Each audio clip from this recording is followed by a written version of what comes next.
কুম্ভ রাশির লোকেরা এই সপ্তাহে কি উপাচার করবেন? এই সপ্তাহ বলতে 22শে জানুয়ারি টু 28শে জানুয়ারি 2024। কেন 2024 কেন আপনার বারবার বলছি, আপনার কনফিউজ যাতে না হয়ে যান, এর জন্যই বলে দেওয়া। 22শে জানুয়ারি 28শে জানুয়ারি কি উপাচার করবেন।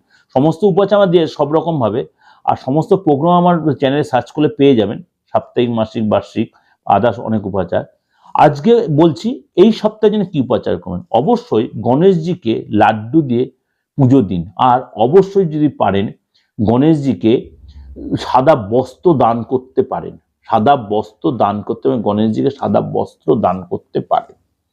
আর সাদা বস্ত্র কাকে পাবেন? আপনি গণেশজির উদ্দেশ্যে কোনো প্রতিষ্ঠিত মন্দির যদি থাকে সেখানে কোনো ব্রাহ্মণকে, কোনো গরিবকে তো নাও হতে পারে, আপনার ব্রাহ্মণকে, কোনো নিরীহ ব্রাহ্মণের বা গরিবকেও দিতে পারেন, বা নিজেও সেটা কোনো আপনার বাড়িতে কোনো বয়স্ক যদি গুরুজন থাকে তাকেও দিতে পারেন। সে যদি ইউজ করে, আপনার যত সে ইউজ করে আপনার তত ডেভেলপ করে দেখুন, যথেষ্ট ফলপ্রদ।